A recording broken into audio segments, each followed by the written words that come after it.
Nous enseignons donc aux gens comment détourner leur attention de leur corps, des personnes dans leur vie, des choses qu'ils sont, des objets qu'ils ont, des endroits où ils doivent aller, ne pas penser au futur ou au passé, les former avec une formule pour qu'ils se dépassent. Je suis votre hôte, Dr Joey Dispenza. Commençons. Eh bien, parlons-en, car c'est essentiel pour comprendre si nous créons notre vie matière à matière dans la séparation, ou si nous créons réellement à partir du champ, d'une fréquence d'énergie pour commencer à réduire les effets dans la réalité tridimensionnelle dans le monde matériel. Donc, vous et moi avons été formés à prêter attention d'une certaine manière. Attache ta chaussure, regarde les escaliers, regarde la voiture. Vous pouvez tomber et vous casser le cou. Et l'alarme et l'attention de l'enfant nous amènent à réduire notre attention sur le monde matériel. Nous nous concentrons sur les choses physiques. Et quand l'éveil de ces réactions chimiques d'urgence sont intensifiées, nos sens se sont exacerbés. Et le fait même de devenir matérialiste nous amène à expérimenter la réalité tridimensionnelle dans la séparation. En d'autres termes, tout ce qui est physique, qu'il s'agisse d'un objet, d'un lieu, d'une personne, d'un corps, peu importe ce que c'est, tout ce dont nous faisons l'expérience par nos sens, et je suis ici et tu es là, et il y a de l'espace entre nous. Et s'il y a de l'espace entre nous, il y a du temps entre nous. Donc si je suis ici, dans la réalité tridimensionnelle, et que je dis que je veux aller à ma voiture, je dois prendre conscience que je suis ici. C'est un point de conscience, et ma voiture est un autre point de conscience. Donc je suis séparé de ma voiture. Donc maintenant je me lève et je bouge mon corps dans l'espace. Et quand je me déplace dans l'espace, je fais l'expérience du temps. Si je veux raccourcir le temps, je me déplace plus vite. Si je veux allonger le temps, je me déplace plus lentement. Alors il y a moi ici. Et puis les gens ont leurs rêves, quels qu'ils soient, leur richesse, leur santé, leur liberté. Et dans leur esprit, parce qu'ils comprennent le processus d'obtention des choses, ils disent « Ok, je vais avoir cette nouvelle maison ». Ils commencent à rêver de cette nouvelle maison. Et puis ils disent « Ok, comment vais-je obtenir cette maison ? Ok, je vais travailler plus d'heures. Je vais sacrifier et sauver des choses. Je veux en faire plus. Je vais travailler les week-ends. » Et ils le considèrent comme un résultat prévisible d'une question à l'autre. Donc, ils vivent dans le manque et la séparation, parce qu'ils placent leurs rêves dans 2 ans, 5 ans, 10 ans dans le futur en se basant sur ce qu'ils savent d'eux-mêmes et de leur accomplissement dans le passé. Ils vivent, attendent que l'événement se produise dans le manque et la séparation pour pouvoir ressentir l'émotion. Eh bien, pourquoi les gens veulent-ils l'abondance ? Ils veulent être libres, donc ils attendent que l'abondance se produise, pour ressentir la liberté. Et donc toute leur vie, ils vivent dans le manque et la séparation pour que cet événement se produise. Maintenant c'est bon, parce que c'est créer de la matière à la matière. C'est créer une séparation. Si vous commencez à créer à partir du champ plutôt que de la matière, quelque chose d'étonnant nous arrive automatiquement. Comme si vous voyez quelqu'un dans cette voiture. Vous voyez quelqu'un avec cette garde-robe. Vous voyez quelqu'un avec cette coiffure. Vous voyez quelqu'un avec ces choses. Et vous faites l'expérience de la séparation ou du manque.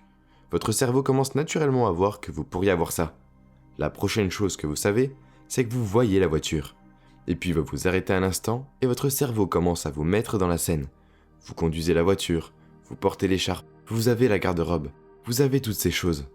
Votre cerveau, naturellement, parce que nous sommes des créateurs, commence à imaginer. Le problème est que les gens sont si impatients que lorsque ça ne se produit pas, ils reviennent à leur sens. Ils reviennent à la réalité tridimensionnelle. Et ça ne se produit pas. Ils font l'expérience de plus de séparation. Alors que faites-vous si vous êtes dans le manque, dans la séparation et dans la survie ? Vous forcez les résultats. Vous contrôlez les résultats. Vous essayez de manipuler les résultats. Vous vous battez pour ces résultats parce que vous n'essayez pas de changer la matière. Il n'y a qu'un certain nombre de choses que nous pouvons faire. On peut concourir, on peut faire n'importe quoi. Mais pour la plupart, nous sommes esclaves de la réalité tridimensionnelle. Et les hormones du stress donnent alors au corps une poussée d'adrénaline. Et nous ressentons davantage notre corps. L'excitation nous pousse à porter notre attention sur notre environnement, sur des objets, des personnes, des lieux et des choses. Et nous pensons à un avenir prévisible. Nous essayons de prédire l'avenir en nous basant sur le passé. Et là où vous placez votre attention, c'est là où vous placez votre énergie. Et toute votre énergie d'attention immergée dans cette réalité tridimensionnelle. Maintenant, vous devez jouer selon les règles. Et tout prend du temps pour que vous l'obteniez. Donc, nous enseignons aux gens comment retirer leur attention du corps, des personnes dans leur vie, des choses, des objets qu'ils ont, des endroits où ils doivent aller. Ne pas penser au futur dans le passé. Formez-les avec une formule pour aller au-delà d'eux-mêmes et déconnecter toute leur attention et toute leur énergie de cette réalité tridimensionnelle. Enlevez leur attention de tout ce qui est connu.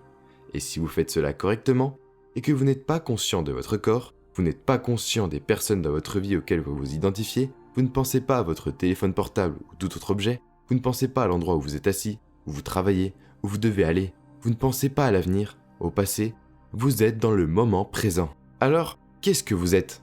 Votre conscience. Et maintenant, c'est le cas de l'aiguille qui vous fait passer dans le champ quantique.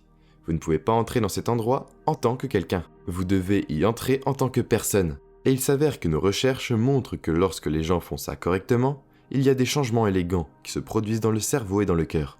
Maintenant, tout d'un coup, au lieu de survivre, en puisant dans ce champ invisible d'énergie et d'information qui entoure votre corps et en le mobilisant dans la chimie, et le champ autour de votre corps rétrécit.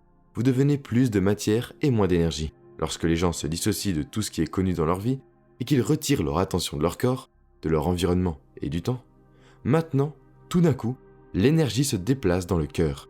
Nous l'avons mesuré des milliers de fois. L'énergie retourne directement dans le cerveau.